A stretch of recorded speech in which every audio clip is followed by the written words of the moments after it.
بسم اللہ الرحمن الرحیم۔ جو ملک کے اس وقت حالات ہیں وہ آپ کے سامنے ہیں۔ مجھے آج 3 چیزوں کے اوپر بات کرنی ہے۔ پہلی بنیادی چیز، پاکستان کے اندر آئین کی اور رول آف لا کی بالادستی کو ختم کر دیا گیا ہے۔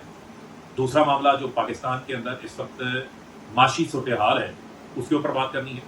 اور تیسرا، جو اس وقت پاکستان کی سب سے بڑی جو جماعت ہے اس کو ختم کرنے کے لیے اس کے لیڈر، جو پاکستان کے سب سے پاپولر لیڈر عمران خان ہیں، ان کو انتخابی عمل سے ڈسکوالیفائی کرنے کے لیے جو سازشیں کی جا رہی ہیں وہ میں آپ کے سامنے رکھنا چاہتا ہوں۔ اور اس وقت جو صورتحال ہے آپ کے علم میں یہ بھی ہے کہ ہماری ساری قیادت کو جو ہے وہ جیلوں میں ڈال دیا گیا، آواز بند کر دی گئی، کمیونیکیشن موڈ جو عام میڈیا کے اوپر استعمال ہو سکتا ہے اس کو بند کر دیا گیا۔ اس کا آغاز کہاں سے ہوتا ہے؟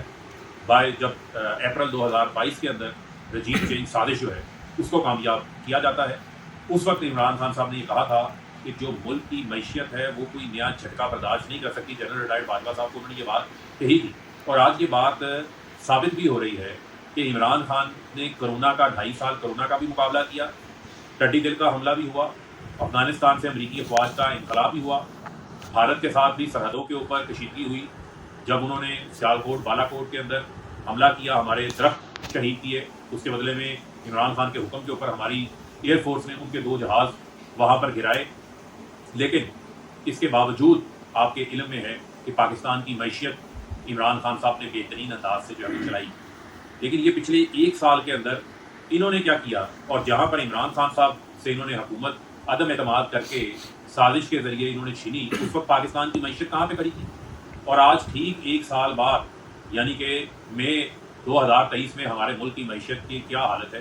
پاکستان کی جو جی ڈی پی ہے نیشنل اکاؤنٹس کمیٹی کے مطابق جو موجودہ جی ڈی پی کی فگر آئی ہے وہ فگر ہے ہمارے سامنے 0.29%، یعنی کہ یہ بھی فگرز جو ہیں وہ فج کیے گئے ہیں۔ لائف سٹاک کو بڑھا چڑھا کے دکھایا گیا ہے، اسمال انڈسٹری کو بڑھا چڑھا کے دکھایا گیا ہے۔ ایک طرف کہتے ہیں سیلاب آئے ہیں، اس دوران لائف سٹاک میں کیسے اضافہ ہو گیا، یہ گروتھ بھی بیسیکلی نیگیٹو ہے، لیکن ساردار فگر فجنگ کے ماسٹر ہیں، اور بہت سارے جو آزادانہ تجزیہ کار ہیں وہ یہ کہہ رہے ہیں کہ یہ گروتھ نیگیٹو ہے، لیکن 0.29% کے اوپر پاکستان کی شرح نمود کو یہ لے کر آ گئے ہیں۔ جب عمران خان اس ملک کے وزیر اعظم تھے تو مسلسل 2 سال پاکستان نے 5.5% سے زیادہ گروتھ کی، اور آخری سال جو ہمارا تھا 2022 کا، ملک کے اندر شرح نمو 6.10% آئی ہے، جس کو ان کی نیشنل اکاؤنٹس کمیٹی کی اس سال کی میٹنگ نے بھی انڈورس کر لیا ہے، اسے تسلیم کر لیا ہے۔ اب میں آپ کے سامنے حالات رکھنا چاہتا ہوں کہ پچھلے 1 سال میں معیشت کا انہوں نے حشر نشر کیا کیا ہے، اور یہ اس کی وجوہات میں آپ کو بعد میں بیان کرتا ہوں یہ ہوا کیوں ہے۔ آپ کے سامنے میں کچھ ڈیٹا آپ کے سامنے رکھنا چاہتا ہوں۔ جو بڑی صنعتیں ہیں جو ملک کو ٹیکس بھی دیتی ہیں، روزگار کے مواقع بھی پیدا کرتی ہیں، large scale manufacturing, Imran Khan کے دور حکومت میں 2022 میں ان کی جو گروتھ تھی وہ تقریباً 12% تھی۔ آج ملک کے اندر جو لارج اسکیل مینوفیکچرنگ ہے وہ 8% مائنس ہے، یعنی نیگیٹو گروتھ میں چلی گئی ہے، یعنی کہ اس میں کمی آ گئی ہے اور وہ نیگیٹو ہو گئی ہے۔ اسی طرح جو ہماری صنعتی گروتھ عمران خان کے دور حکومت میں جس میں تقریباً 7% سے اضافہ ہو رہا تھا وہ 3% سے نیچے چلی گئی ہے۔ اسی طرح جو ہماری کنسٹرکشن کی انڈسٹری عمران خان کے دور میں چل رہی تھی، گھر بن رہے تھے، نئے کنسٹرکشن کے ٹیکس آ رہے تھے، بینک قرضے دے رہے تھے عام لوگوں کو گھر بنانے کے حوالے سے، اس کی گروتھ تھی 2% عمران خان کے دور حکومت۔ آج وہ نیگیٹو چلے گئی ہے، یعنی گروتھ منفی ہے، تقریباً 5.5% کنسٹرکشن سیکٹر کی منفی گروتھ ہے۔ کاٹن، جس سے ہمارا کاشتکار جو ہے وہ پیسے کماتا ہے، کاٹن سے ہم ویلیو ایڈ کر کے روئی بنا کر، دھاگا بنا کر، آگے ویلیو ایڈ کر کے ہماری ٹیکسٹائل کی صنعت اس سے چلتی ہے، جو بیڈ شیٹس ہم بناتے ہیں، جو کپڑے بنا کے باہر دنیا کو ایکسپورٹ کرتے ہیں، وہ ہماری اس کاٹن سے بنتے ہیں۔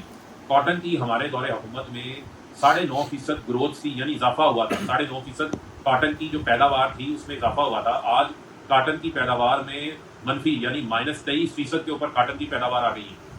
اور اس کے علاوہ جو ہماری برآمدات تھی، جو یہاں سے ہم ایکسپورٹس کرتے ہیں، جس کے بدلے میں ہمیں ڈالر ملتے ہیں، وہ پہلے 10 ماہ کے اندر عمران خان کے دور حکومت کے پہلے 10 ماہ کے اندر 26.5 ارب ڈالر تھی۔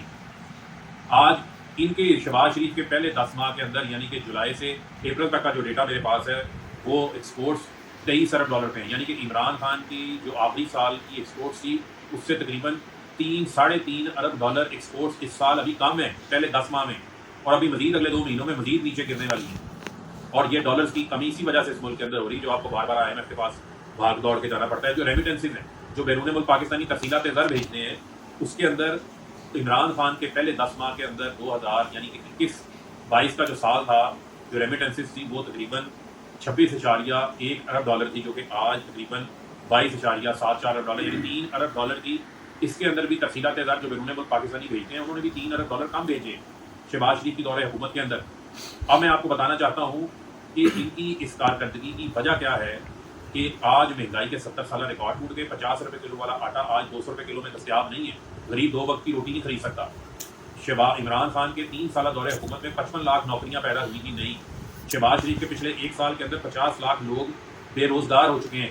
50 لاکھ لوگ بے روزگار ہو گئے ہیں بھائی، لوگوں کے پاس اپنے گھر کا مکان کا کرایہ دینے کے لیے پیسے نہیں۔ عمران خان تو صحت کارڈ بھی چلا رہا تھا، عمران خان تو پناہ گاہیں بھی چلا رہا تھا، لنگر خانے بھی چلا رہا تھا۔ غریب کے سر کے اوپر عمران خان نے شفقت کا ہاتھ رکھا ہوا تھا، کیونکہ عمران خان کے دل میں غریب آدمی کا احساس تھا، اس کو لندن میں محلات نہیں بنانے تھے۔ لیکن ان کی ترجیحات کیا ہیں وہ آپ کے سامنے میں رکھ دیتا ہوں۔ انہوں نے پچھلے 1 سال میں کیا کیا؟ انہوں نے نیب ترامیم کا بل پاس کیا اپنے کیسز معاف کروانے کے لیے۔ شہباز شریف کا 16 ارب روپے کا FIA کا رمضان شوگر مل کا جعلی کیس، جس میں ڈاکٹر عثمان فوت ہو گئے، مقصود چپڑاسی جو ان کا ملازم تھا وہ فوت ہو گیا، دونوں کو ہارٹ اٹیک انہی طریقے سے ہوا، وہ کیس ختم ہو گیا، یعنی کرپشن ختم ہو گئی شہباز شریف کی۔ جو اوپن اینڈ شٹ کیس تھا 7.5 ارب ڈالر، 7.5 ارب کا جو ان کا TT کا کیس تھا نیب کا، وہ ختم ہو گیا۔ آشیانے کا کیس ختم ہو گیا، باعزت بری ہو گئے۔ جنہوں نے اس ملک کو لوٹ مار کی وہ باعزت بری ہو رہے ہیں، ان کے ساتھ جو باقی لوگ جنہوں نے بیتی گنگا میں ہاتھ دھوئے ہوئے تھے، چاہے وہ غداری ہوں چاہے باقی ہوں، ان سب کے کیسز معاف ہونا شروع ہو۔ یہ پچھلے 1 سال کے اندر ان کی ترجیحات رہیں۔ دوسری جانب انہوں نے بدترین انسانی حقوقیاں کی۔ انہوں نے عمران خان کے اوپر 150 سے زائد مقدمات بنائے۔ ان کی کوشش عمران خان کو نااہل کریں، عمران خان کو سیاسی نظام سے باہر کریں، ڈسکوالیفائی کریں۔ عمران خان کے گھر کے اوپر 26 گھنٹے حملہ کروایا گیا، عمران خان کے گھر کے دروازے توڑے گئے، عمران خان کے جو ساتھی ہیں ان کے اوپر ظلم کیا، تشدد کیا، گرفتاریاں کی گئی۔ اور اس ملک کے اندر جو ہمارا نظام انصاف ہے اس کے اوپر بھی انہوں نے حملہ کیا، عدلیہ پہ بھی انہوں نے حملہ کیا۔ آپ یہ دیکھتے ہیں کہ ریڈ زون میں ہمیں تو ہمارے لیے دفعہ 144 ہوتی ہے، ہم اسلام آباد جا کے احتجاج نہیں کر سکتے، لیکن یہ ریڈ زون میں بھی جا سکتے ہیں، سپریم کورٹ کے باہر کھڑے ہو کے سپریم کورٹ کو برا بھلا بھی کہہ سکتے ہیں، ججز کو دھمکیاں بھی لگا سکتے ہیں، ان کے اوپر الزامات بھی لگا سکتے ہیں، چاہے وہ فضل الرحمان ہو چاہے وہ مریم صفدر ہو۔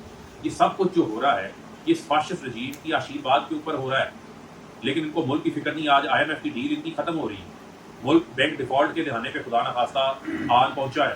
ڈالر جو عمران خان کے دور حکومت میں 178 روپے میں تھا، وہ ڈالر آج 300 روپے کو کراس کر چکا ہے۔ یہ ساگدار کو لے کر آئے تھے کہ ساگدار ڈالر کو نیچے لے کر آئے گا، لیکن ساگدار تو ڈالر کو اوپر لے گیا۔ اسی طریقے سے پیٹرول 150 روپے لیٹر عمران خان کے دور حکومت میں 145 تھا، آج وہ 270 روپے یا اس کے ارد گرد جو ہے وہ دستیاب ہے۔ عوام کا تو بھڑکس نکال دیا، بجلی کی قیمتیں، گیس کی قیمتیں، ہر چیز بڑھ گئی، لیکن بدلے میں ترجیحات اپنے کیسز بند کرانا، عمران خان کے خلاف جعلی مقدمات بنانا، عمران خان کی پارٹی کو ختم کرنا، لوگوں سے ان کے گردن کے اوپر بندوق رکھ کے خوف زدہ کر کے ہراساں کر کے جیلوں میں ڈال کر لوگوں کی خواتین کو، فیملیوں کو، ان کو دھمکیاں لگا کر، ڈرا کر، دھمکا کر اس وقت جو ہے وہ انہیں کہا جا رہا ہے کہ آپ پارٹی کو چھوڑیں، آپ عمران خان کو چھوڑیں۔ ہم نے کہا 9 مئی کے واقعات کی ہم مذمت کرتے ہیں، اس کی آزادانہ تحقیقات ہونی چاہیے۔ جس ملک کے جو شہداء ہیں انہوں نے ملک کے لیے قربانیاں دی ہیں، ہمیں اس چیز کا احساس ہے، لیکن اگر آپ یہ کہیں کہ اس کی آڑ میں آپ عمران خان کے اوپر پابندی لگائیں گے، آپ عمران خان کی پارٹی کے اوپر پابندی لگائیں گے، کیونکہ آپ عمران خان کا سیاسی میدان میں مقابلہ نہیں کر سکتے۔ جتنے سروے آئے ہیں ان تمام سرووں میں نظر آ رہا ہے کہ عمران خان واضح میجورٹی سے، اگر آج الیکشن ہوتے عمران خان جیتتے ہیں۔ سپریم کورٹ کے احکامات ہیں صوبے میں الیکشن کروانے ہیں، آپ الیکشن نہیں کروا رہے۔ کیئر ٹیکر سیٹ اپ آپ نے ہینڈ پک لا کے یہاں پہ لگا دیا، جن کی مدت پوری ہو گئی ہے وہ غیر آئینی اقدامات کر رہے ہیں۔ محسن نقوی نے کوئی ایک کام الیکشن کروانے کے لیے نہیں کیا، لیکن اس نے باقی سارے وہ کام کیا جس سے وہ عمران خان اور ان کی پارٹی کو تکلیف پہنچا سکے۔ کیا آپ 8 مارچ کو بھول چکے ہیں جب مال روڈ کے اوپر، کینال روڈ پر گاڑیوں پہ ڈنڈوں سے ڈنڈے مار مار کے پولیس والوں نے خواتین کی گاڑیاں توڑی، جو خواتین کو آج بالوں سے گھسیٹا جا رہا ہے، جو آج ان کو جیلوں میں ناجائز جو ہے وہ ڈالا جا رہا ہے۔ سب تمیز ختم ہو گئی، انسانی حقوق کی خلاف ورزیاں ختم شروع کر دی گئی۔ اس ملک میں نہ آئین نظر آ رہا ہے، نہ قانون نظر آ رہا ہے۔ اس ملک کے اندر یہ نظر آ رہا ہے اندھیر نگری ہے، چوپٹ راج ہے، اور اس ملک کے اندر جس کا دل کر رہا ہے طاقتور کا وہ کام کر رہا ہے، اور نظام انصاف بے بس نظر آ رہا ہے۔ نظام انصاف کو یہ کہنا پڑ جاتا ہے کہ آپ نے اگر جیل سے باہر نکلنا ہے تو آپ پریس کانفرنس کریں، پریس کانفرنس کرتے ہیں، آپ کے مقدمات بھی ختم ہو جاتے ہیں، آپ کو باہر جانے کی اجازت بھی مل جاتی ہے۔ اس کا مطلب پھر آپ کے اوپر کیسز تو کوئی نہیں، آپ نے جرم تو کوئی نہیں کیا۔ آپ کا جرم یہ ہے کہ آپ عمران خان کے ساتھ ہیں، اور عمران خان کا جرم یہ ہے کہ وہ پاکستان کی بات کرتا ہے، اس کے ساتھ پورے پاکستان کی عوام کھڑی ہے۔ عمران خان کا جرم یہ ہے کہ وہ حقیقی آزادی کی بات کرتا ہے، وہ 2 نہیں 1 پاکستان کی بات کرتا ہے۔ عمران خان کا جرم یہ ہے کہ وہ کہتا ہے کہ رول آف لا ہو، طاقتور کے لیے بھی قانون وہی ہو، کمزور کے لیے بھی وہی ہو۔ عمران خان کا جرم یہ ہے کہ اس نے کئی بار پاکستان کے اندر کرپشن کو ایک ایشو بنایا اور یہ بتایا کہ یہ کرپشن کس طرح معاشرے کو تباہ کرتی ہے۔ معاشرے کی اخلاقیات کو تباہ کرتی ہے۔ وہ عمران خان جس پاکستان کے لیے ورلڈ کپ لے کر آیا، جس نے 3 شوکت خانم ہاسپٹل بنائے، جس نے نمل یونیورسٹی بنائی، جس نے القادر یونیورسٹی بنائی، وہ عمران خان جو پاکستان کی پہچان ہے دنیا میں، وہ عمران خان جو پاکستان کے اندر ڈٹ کے دنیا کے اندر اسلام کا مقدمہ لڑا، اسلاموفوبیا کے خلاف جس نے آواز بلند کی، جس نے UN کے اندر قرارداد پاس کروائی جس کے تحت اسلاموفوبیا کے خلاف ایک عالمی دن مقرر کیا گیا، وہ عمران خان جس نے ناموس رسالت کا مقدمہ دنیا میں بہترین انداز سے لڑا، وہ عمران خان جو کشمیریوں کا سفیر ہے، جو کشمیریوں کا وکیل ہے۔ آج آپ چاہتے ہیں کہ اس عمران خان کی شکل آپ کو پسند نہیں ہے۔ وہ عمران خان نے اس قوم کو آزادی کا خواب دکھا دیا، اس عمران خان نے اس قوم کو یہ بتا دیا کہ آپ کی ایک طاقت ہے، خوف کے بت توڑ دو اور اپنے حقوق کے لیے کھڑے ہو، جو آپ آج چاہتے ہیں کہ کرش کر دیں خوف پھیلا کر، اور تاکہ کل کو کوئی کھڑا نہ ہو سکے۔ تو میں یہ کہنا چاہتا ہوں بڑے مودبانہ انداز سے، یہ آپ نہ ملک کی خدمت کر رہے ہیں نہ پاکستان کی جمہوریت کی خدمت کر رہے ہیں۔ اگر آپ کو ملک کا مفاد عزیز ہے تو اس ملک کے اندر فی الفور انتخابات ہونے دیں تاکہ ملک میں عدم استحکام ختم ہو، سیاسی عدم استحکام ختم ہو، معاشی عدم استحکام ختم ہو۔ ایسے نہ پارٹیاں ختم ہوتی ہیں نہ ایسے نظریہ ختم ہوتا ہے۔ اور یہ تو جو سمجھتے ہیں کہ PTI MQM ہے، MQM نہیں ہے، یہ ماسز کی پارٹی ہے۔ اس کی اپیل، اس کی ریچ، اس کا نظریہ ماسز کے اندر موجود ہے۔ آپ لوگوں کے اندر ایک اس قسم کے اقدامات کر کے لوگوں کے اندر غم و غصے کو بڑھا رہے ہیں، جو نفرت کے بیج بو رہے ہیں، یہ کل کو تناور درخت بن جائیں گے۔ آج بھی میں آپ سے یہی گزارش کرنا چاہتا ہوں کہ یہ میں نے آپ کے سامنے ملک کی معاشی صورتحال پٹ دی ہے کہ جو عمران خان، جو پاکستان عمران خان نے چھوڑا تھا، آپ کو اس کو برقرار رکھنے کی بجائے اس سے بھی نیچے لے گئے ہیں۔ برآمدات نیچے، بے روزگاری آپ نے بڑھا دی، آپ نے بڑی صنعتیں بند کر دی، فیکٹریاں بند ہو گئی، پاور لومیں بند ہو گئی، مہنگائی لوگوں سے قابو میں نہیں آ رہی بھائی، لوگ اپنا 2 وقت کی روٹی نہیں دیکھ کھا سکتے، اور آج آپ کہتے ہیں 10 لاکھ سیاسی ورکرز کو جیلوں میں رکھو، زبردستی ان کو عدالتوں میں پیش نہ کرو، ان کے کیسز جو ہیں وہ ملٹری کورٹس کے اندر چلاؤ، لوگوں کو فیئر ٹرائل کا حق نہ ملے، بغیر تحقیقات کے ملٹری کورٹس میں ان کے کیسز چلا دیں۔ تحقیقات ہونے دیں، تحقیقات کے بعد آزادانہ تحقیقات ہو، اس میں اگر کوئی ملزم پایا جاتا ہے، اس کا جرم ثابت ہوتا ہے، اس کو سزا دیں۔ ہم اس کے حق میں، ہم جلاؤ گھراؤ توڑ پھوڑ کے قتل حق میں نہیں، لیکن جو اس وقت 9 مئی آڑ کے اندر جس قسم کا میں سمجھتا ہوں خلاف ورزیاں ہو رہی ہیں، اس کا سلسلہ رکنا چاہیے۔ جو سیاسی قیدی ہیں ان کے ساتھ ناروا سلوک بند ہونا چاہیے، ان کو فیئر ٹرائل کا موقع دیں، ان کی جن کو ناجائز رکھا ہوا ہے ان کی رہائی ممکن بنائیں، خواتین کے اوپر ظلم کرنا جو ہے وہ بند کریں، بچوں کے اوپر ظلم کرنا بند کریں۔ آج پوری دنیا کے اندر پاکستان کا مذاق بنا رہے ہیں آپ یہ کام کر کے۔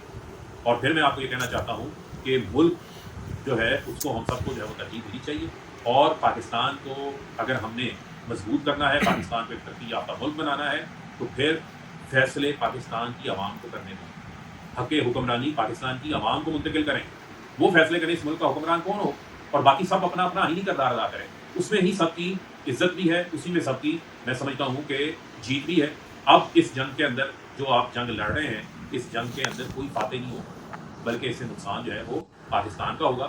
میں آخر میں اپنی اس پریس کانفرنس کے اندر یہ امید کرتا ہوں کہ میری یہ جو بات ہے، اس بات کے اوپر اس کو سنا جائے گا اور ملک کے حالات کو بھی مد نظر رکھا جائے گا، اور ٹھنڈے دل سے، پھر میں یہ کہنا چاہتا ہوں ٹھنڈے دل سے ملک کے جو مفاد ہے اس کو سامنے رکھتے ہوئے ملک میں نیک انتخابات کی طرف جو ہے وہ پیش رفت ہو۔